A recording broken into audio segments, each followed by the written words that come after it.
accords. And most importantly, we discussed how to end the war in Gaza, but it's just a part of the bigger picture, which is peace in the Middle East. And let's call it eternal peace in the Middle East. So this is far more than anybody expected, but the level of support that I've had from the nations in the Middle East and surrounding Israel and neighbors of Israel has been incredible, incredible. Every single one of them.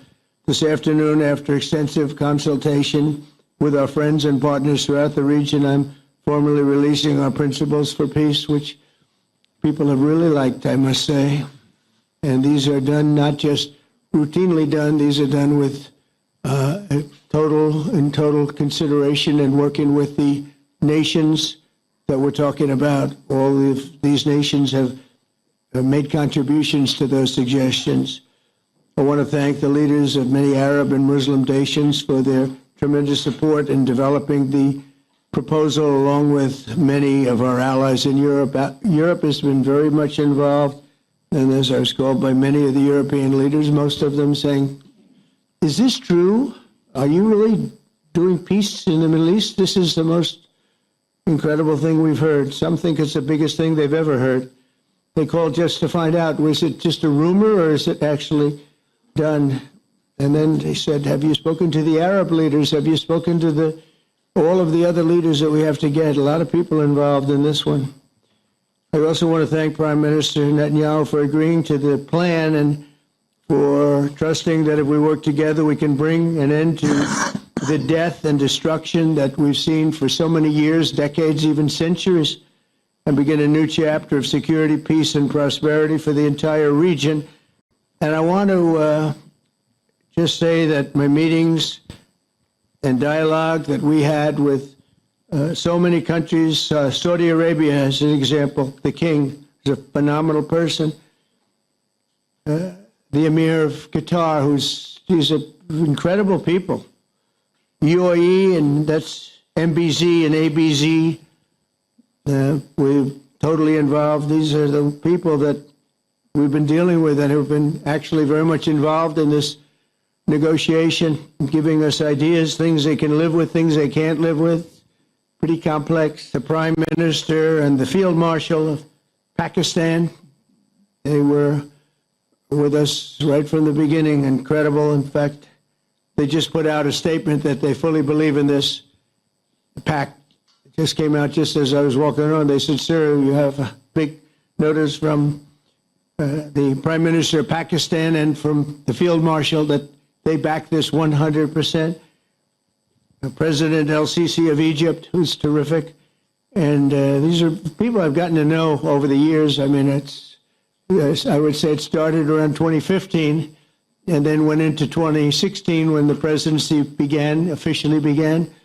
But I've known him actually for a long time, and there are many cases really great men. I can't say in all cases, but I will tell you in many cases they're great men and some great women too. They tend to be mostly men, however, I will say that. But if accepted by Hamas, this proposal calls for the release of all remaining hostages immediately, but in no case more than 72 hours. So the hostages are coming back, and I hate even saying this from the standpoint, doesn't sound right, but it is so important to the parents. The bodies of the young men, I believe in almost all cases, the young men are coming back immediately. I met with parents. The parents felt as strongly about getting the body of their dead boy back as they did as though the boy were alive and well. It's so important to them. And it means the immediate end to the war itself, not just Gaza. It's the war itself. Under the plan, Arab and Muslim countries have committed, and in writing in many cases, but I actually would take their word for it. The people I mentioned, I'd take their word for it, to demilitarize Gaza, and that's quickly. Decommission the military capabilities of Hamas and all other terror organizations, do that immediately. And we're relying on the countries that I named and others to deal with Hamas. And I'm hearing that Hamas wants to get this done too, and that's a good thing. And destroy all terror infrastructure, including the tunnels, weapons, production facilities. They have a lot of production facilities that we're destroying. They'll also help train local police forces in the areas that we're discussing right now, in particular in and around Gaza, working with the new transitional authority in Gaza. All parties will agree on a timeline for Israeli forces to withdraw in phases. They'll be withdrawing in phases. No more shooting, hopefully, as progress is made toward achieving these goals. Arab and Muslim nations need to be allowed the chance to fulfill these commitments of dealing with Hamas. They have to deal with them because they were the one group that we have not dealt with. I haven't dealt with them. But the Arab countries are going to, and Muslim countries are going to be dealing with Hamas, and I believe they've already been there. I think they probably have an understanding, and they haven't maybe mentioned that, but I would imagine they do, otherwise they wouldn't have gone as far as they've gone. If they're unable to do so, then Israel would have the absolute right, and actually our full backing, the U.S. full backing. Marco's here. A lot of our leaders are here, our great Vice President, Susie Wiles, Steve Witkoff, Jared Kushner. They've been so involved in this process. I don't think anybody else could have done it or even come close, but it's we're right there. We're right there. First time in thousands of years, I think you can probably say, if you really look into it, if you study back, if you're a scholar, you would say thousands of years. Israel would have my full backing to finish the job of destroying the threat of Hamas. But I hope that we're going to have a deal for peace. And if Hamas rejects the deal, which is always possible, they're the only one left. Everyone else has accepted it. But I have a feeling that we're going to have a positive answer. But if not, as you know, Bibi, you'd have our full backing to do what you would have to do. Everyone understands that the ultimate result must be the elimination of any danger posed in the region, and that danger is caused by Hamas. The tyranny of terror has to end, and this is, again, something that we're looking for. This is eternity. This is for forever. To ensure the success of this effort, my plan calls for the creation of a new international oversight body, the Board of Peace, we call it, the Board of Peace, sort of a beautiful name, the Board of Peace, which will be headed, not at my request, believe me, I'm very busy, but we have to make sure this works. The leaders of the Arab world and Israel and everybody involved asked me to do this, so it would be headed by a gentleman known as President Donald J. Trump of the United States. That's what I want, is some extra work to do, but it's so important that I'm willing to do it, and we'll do it right, and we're going to put leaders from other countries on, and leaders that are very distinguished leaders, and we'll have a board, and one of the people that wants to be on the board is the UK former Prime Minister, Tony Blair, good man, very good man, and some others, and they'll be named over the next few days, and it'll be quite the board. Working, everybody wants to be on it now. I don't know if that had anything to do. They named me and everybody else wanted to be on it. I guess they figure, well, he's a soft touch. He'll be easy to deal with.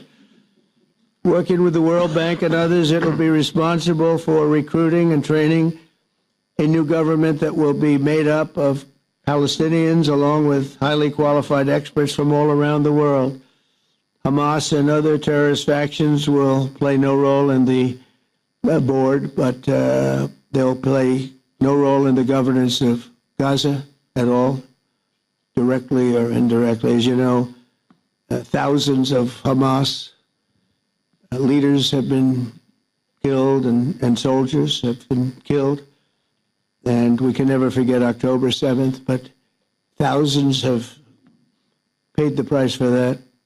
And now it's time to get our hostages back and get back to trying to build something that's really great and very important. In our meeting today, Prime Minister Netanyahu was very clear about his opposition to a Palestinian state. And he continuously mentions October 7th, and I understand that. Most people do. And I understand and respect his position on many things, but what he's doing today is so good for Israel. I notice that they have large crowds gathering in Israel all the time, and they have my name up. They like me for whatever reason, maybe I don't know, but they do like me. But they say two things: please get the hostages back, and please end the war. They've had it. It's had it. So I think it's a very popular thing you do, because he's a warrior. He doesn't know about getting back to a normal way of life, but he is a warrior, and Israel's lucky to have him. But now the people want to get back to peace. They want to get back to normalization in a true sense. Several countries have foolishly recognized the Palestinian state. As you know, some of our European friends, allies, good people, but they're really, I think, doing that because they're very tired of what's going on for so many decades. They've been presidents and prime ministers for years, and during this time, having to do with the Middle East, all they're doing is talking about the same thing over and over. They want to see it get back. And nobody wants that more than me, or I believe Bibi too. But the people of Israel want it. They really want it. They want the hostages back. That includes the probably 32 bodies that we're talking about, 20 people that are living, 32 or so people that are dead, and they want to have peace. So let us not forget how we got here. Hamas was elected by the Palestinian people. Israel withdrew from Gaza thinking they would live in peace. Remember that a long time ago, they withdrew. They said, you take it. This is our contribution to peace. But that didn't work out. That didn't work out. It was the opposite of peace. They pulled away. They let them have it.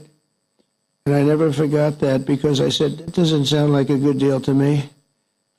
As a real estate person, I mean, they gave up the ocean, right? Ron, they gave up the ocean. They said, who would do this deal? And it still didn't work out. They were very generous, actually.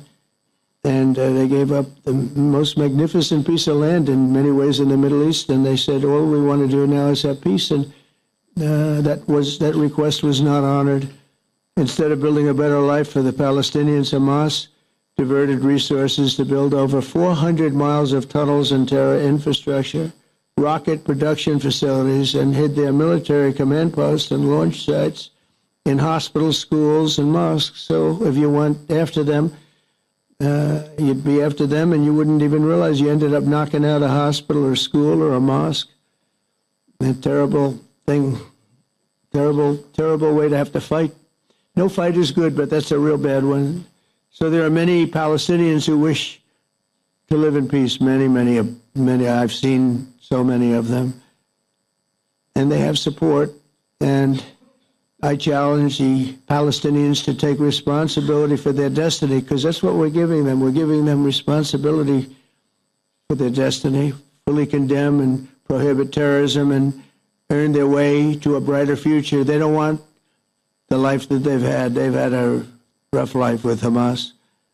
If the Palestinian Authority does not complete the reforms that I laid out in my vision for peace in 2020, they'll have only themselves to blame. We're giving them an amazing footprint, and they have amazing support from the leaders of the Arab world and the Muslim world, the great leaders. These are great leaders. These are unbelievable leaders that have built great countries and very wealthy countries. What the future holds for the Palestinians, no one really knows, but the plan that we put forward today is focused on ending the war immediately, getting all of our hostages back, getting everything back. Hard to believe when you even say it, and creating conditions for durable Israeli security and Palestinian success. Israeli security is going to be involved. We're going to help you. We'll be there with you in terms of helping with security. We want to make sure it works. We just want to make sure it works. There shouldn't be a a shot fired. Now, there will be, I guess, because that's the way it seems to be, but they shouldn't have to be within a few days. They shouldn't have to be a shot fired. And maybe for eternity. Wouldn't that be nice? I hope it's true. I can tell you the leadership of that region feels that there's a good chance of it being true. So this will lead to this agreement that we're talking about will lead to a sustainable long-term peace. No president in history has been a greater friend of the state of Israel than I have, in addition to negotiating the Abraham Accords. I like to say it that way because the real people, that's what they call Abraham. I would say Abraham, but it's so much nicer when you say Abraham. So much more elegant. But the Abraham Accords, they're amazing. Jared, you did that along with your group of geniuses, and nobody thought that could be done. We have 4 countries, and Sleepy Joe Biden didn't do a thing. He didn't even know what the hell they were. He should have had them fold up. But I think this will also lead to packing them. And who knows, maybe even Iran can get in there. I hope, we hope we're going to be able to get along with Iran. I think they're going to be open to it. I really believe that. But they could be a member. I long ago said, I'll bet you at some point Iran will be a member of the Accords. And little did I realize it was going to take this turn. That was some turn we did with the B-2s. But I think they might very well be there because it's a great thing for them economically. I recognize the eternal capital of Israel. I opened the American embassy in Jerusalem. That was something that everyone said would never be done, could never be done. Virtually every president for many, many years, for decades, would campaign on making Jerusalem the capital of Israel. They campaigned on it over and over. Is that right, Steve? Is that right? Everyone, and when they got to it, and I understand why now, because it was so. When I got to office, I campaigned on it too. I said, we're going to make it. And then I'd get calls from the leaders of various countries saying, please don't do it. Please don't do it. It'll end the whole world. Please don't do it. And finally, I just didn't say anything, and I did it. People were calling me before I did it because I heard I was going to do it. And leaders of countries were calling me. And I think it was on a Thursday that I did it. And they'd call me Monday, Tuesday, Wednesday, 3-4 times a day, and I said, tell them I'll call them back on Friday. And I announced it on Thursday, and I called them back, the biggest people in the world, and they said, you've done it. I said, done what? You've made the capital of Israel, Jerusalem, and we wanted to talk yet. I wish you called me a little sooner. Maybe I could have done something about it. So that was a lot easier than getting into an argument, because I knew what they were calling about. And you know what? It turned out to be amazing. Everybody thought it was going to lead to the end of the world, right? The end of the world, Ron, that's what they said. It didn't lead to anything. It just led to something that I promised, and something that was very, very popular for Jewish people and a lot of other people, too. I recognize Israeli sovereignty over the Golan Heights, and I cut taxpayer funding to the corrupt United Nations Relief and Works Agency. And United Nations was interesting because, as you know, a few days ago they introduced me. Ladies and gentlemen, the President of the United States. I'm looking at my teleprompter, and the thing was dead, stone cold, dead. The thing's up here. I have a long, beautiful speech to make. I'm back 30 feet back, and I'm saying, they're introducing me. There's nothing on my teleprompter. So, but I made a speech. I actually got good marks. You think Biden could have done that? I don't think so. I don't think he could have done that. I don't think too many people could have done it. But actually, it was actually more of a speech from my heart, if you want to know the truth. I think it was maybe better in certain ways because it was from the heart. It has to be from the heart. Otherwise, you're in big trouble. But I cut taxpayer funding for that very corrupt United Nations Relief and Works Agency, and nobody thought that would be done, and withdrew from the horrible Iran nuclear deal that was imposed upon Israel by Barack Hussein Obama and Biden. And I don't think Biden knew anything about it, though. I don't think he knows anything about it now, actually, if you ask him. say, what is that? And we obliterated Iran's nuclear enrichment capacity, making it impossible for them to have a nuclear weapon, which they would have had probably in about 2 months from that. But I've never asked Israel to compromise its security, but we had big, strong talk. Nobody's been better to Israel. No president's been better to Israel than Donald Trump. But we had a long, strong talk, Bibi and I, and he understands it's time. It's time. History has shown, and the people of Israel want it.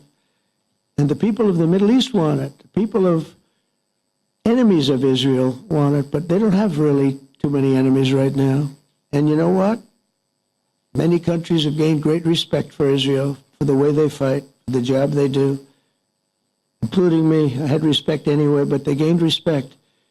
History has shown us that those who have relations with Israel have thrived, while those who have devoted resources and attention toward the destruction and even annihilation of Israel have languished. They haven't done well.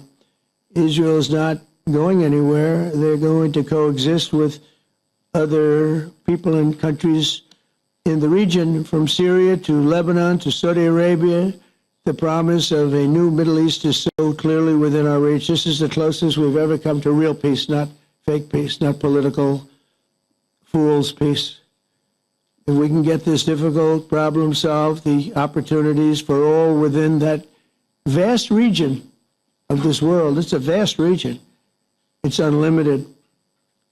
The Abraham Accords show that all countries are better off when they communicate and work together and embrace new opportunities. I hope Jared and Steve and Susie and Marco and JD, we have great people. I hope you guys are going to work very hard to get these other countries in, because now they have no excuse. There's no longer an excuse. They were somewhere hesitant. And I tell you, the 4 countries that went in, I give them tremendous credit, and it's worked out incredibly well for them. In the same spirit, I'm pleased to report that earlier today, we took another important step toward greater understanding in the region. A short time ago, we had a historic phone call in the Oval Office with Prime Minister Tani, who's really a great, great person. So we had a great talk, and I was on the phone, and Bibi was talking. Prime Minister Al Thani was of Qatar. They really had a heart-to-heart conversation. It was a great conversation, I thought. It was productive. It was everything that you need to have something turn out to be successful. And I want to thank Bibi, and I want to thank the Prime Minister. It was fantastic. We agreed to launch a formal trilateral mechanism between Israel, Qatar, and the United States to begin a dialogue to enhance mutual security, correct misperceptions, and avoid future misgivings. And I want to thank Qatar, its leadership, and the Emir.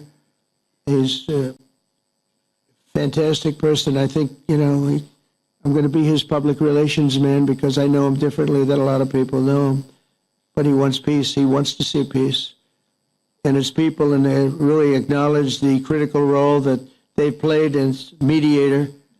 And again, we're not quite finished. We have to get Hamas, but I think they're going to be able to do this. So now it's time for Hamas to accept the terms of the plan that we've put forward today. And again, this is a different Hamas than we were dealing with, because I guess over 20,000 have been killed. Their leadership has been killed 3 times over. So you're really dealing with different people than we've been dealing with over the last 4 years, 5 years. Everyone has done their part and come to the table in good faith. Our Arab and Muslim partners are fully prepared to step up and fulfill their commitments for the benefit of the people of Gaza and the entire region. They're willing to step up and do a lot. They really are. There are a lot of good people involved. Everybody who wants to see an end to the violence and destruction should be united in calling for Hamas to accept the extremely fair proposal so that we can end the war and get us back our hostages right now and have everlasting peace. And I look forward to having relationships with everyone. As the chairman of the board, I'll be involved, and we'll have meetings with some very smart people that'll be working over there to make sure that we haven't just been wasting time with an agreement that doesn't get done. The task of building peace will not be easy. There are some of the hardest problems in the world to solve, and that's why it's been going on for so many centuries. But too many lives are at stake not to try, and this was more than a try. I mean, I think this is something that gets done when you have virtually every country, and these are powerful countries that have a lot of money, and the money can make things happen. A lot of countries try, and they don't have any money. These are very rich countries that can make things happen. So together we'll forge a much safer and more hopeful future for everybody, including Israel. And I want to thank Prime Minister Netanyahu for his partnership, and I want to thank all of the leaders, the kings and the emirs and the presidents and prime ministers, people I mentioned. And they've been absolutely fantastic to work with, and it's just happened very quickly. It's happened from a couple of weeks before I had a couple of meetings, but a couple of weeks before we went to the United Nations, and we had some incredible meetings. It all came to place. It all took place, and everybody wanted to be a part of it. I don't have anybody that's saying we don't want anything to do with it. It's just the opposite. And I'll tell you, a couple of years ago, a year ago, I don't think we would have had this kind of participation, Mr. VP, right? I don't think we would have had. It's been amazing. The participation was 100%. Everybody wants to be a part of it. And everybody, those very strong countries, everybody wants it to work. So, Bibi, congratulations on this. I think this will be your crowning achievement, frankly. If this all works out, we think it will. It's going to be your crowning achievement. And I want to thank you very much for being here. Thank you, please. Mr. President, first I want to thank you for graciously hosting me once again in the White House. And second, I want to thank you for your friendship and for your leadership. From Jerusalem to Tehran, from the Golan Heights to Gaza, you've proven time and again what I've said many times.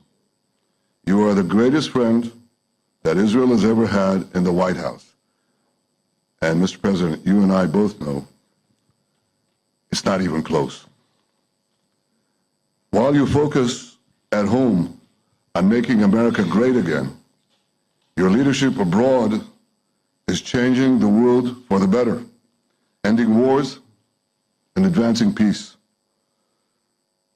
I believe that today we're taking a critical step towards both ending the war in Gaza and setting the stage for dramatically advancing peace in the Middle East. And I think beyond the Middle East, very important Muslim countries. I support your plan to end the war in Gaza, which achieves our war aims. It will bring back to Israel all our hostages, dismantle Hamas's military capabilities, end its political rule, and ensure that Gaza never again poses a threat to Israel.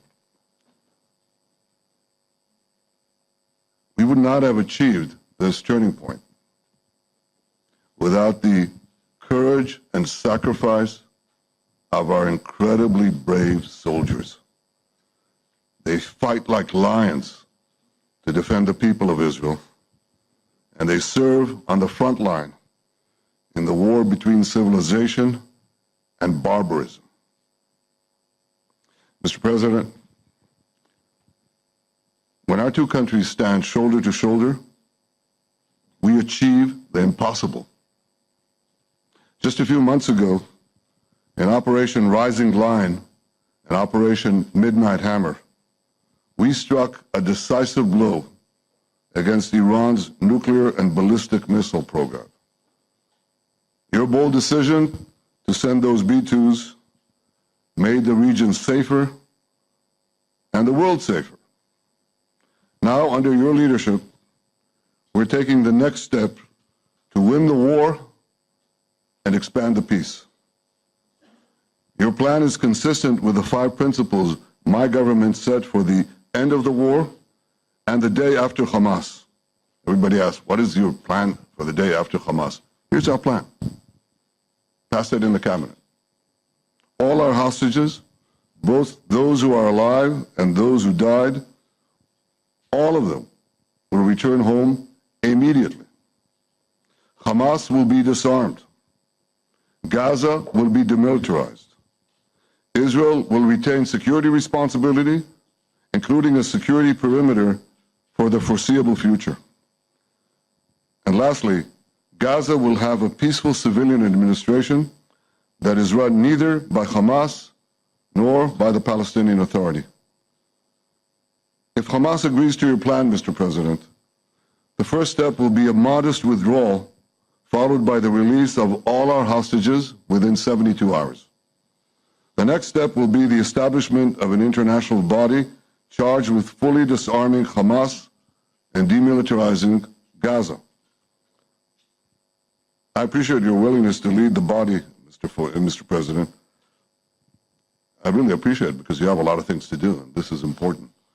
And it reflects the confidence that this will give everyone, that things will be followed up on all the commitments made. The fact that you're taking this on, I think, helps a lot to make sure that everything flows in the direction that we want. Now, if this international body succeeds, we will have permanently ended the war. Israel will conduct further withdrawals linked to the extent of disarmament and demilitarization, but will remain in the security perimeter for the foreseeable future. I think we should understand that we're giving everybody a chance to have this done peacefully, something that will achieve all our war objectives without any further bloodshed. But if Hamas rejects your plan, Mr. President, or if they supposedly accept it and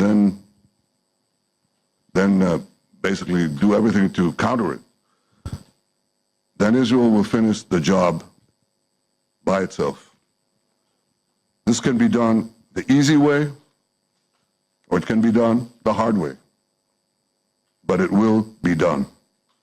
We prefer the easy way, but it has to be done. All these goals must be achieved because we didn't fight this horrible fight, sacrifice the finest of our young men to have Hamas stay in Gaza and threaten us again and again and again with these horrific massacres. Mr. President, I was encouraged by your clear statement at the UN against the recognition of a Palestinian state. That would be an outcome that, after October 7th, would reward terrorism, undermine security, and endanger Israel's very existence. As for the Palestinian Authority, I appreciate your firm position that the PA could have no role whatsoever in Gaza without undergoing a radical and genuine transformation. In your 2020 peace plan, which you mentioned just now, you made clear what that transformation requires. It's not lip service. It's not checking a box. It's a fundamental, genuine, and enduring transformation. And that means ending pay to slay, changing poisonous textbooks that teach hatred to Jews, to Palestinian children, stopping incitement in the media, ending lawfare against Israel at the ICC, the ICJ, recognizing the Jewish state, and many, many other reforms. It won't come as a surprise to you that the vast majority of Israelis have no faith that the PA Leopard will change its spots. But rather than wait for this miraculous transformation, your plan provides a practical and realistic path forward for Gaza in the coming years, in which Gaza will be administered neither by Hamas nor the Palestinian Authority, but by those committed to a genuine peace with Israel. I think this can be not only a new beginning for Gaza, I think it can be a new beginning for the entire region.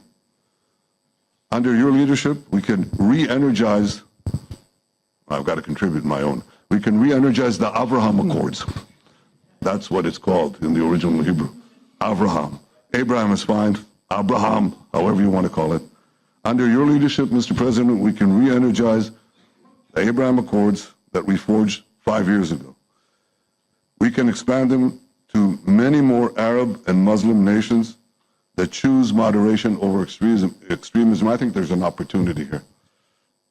It's not going to be easy, it's tough going, but I think if we succeed, you're absolutely right. We're going to open possibilities that nobody even dreamed of. But I think we dream of them.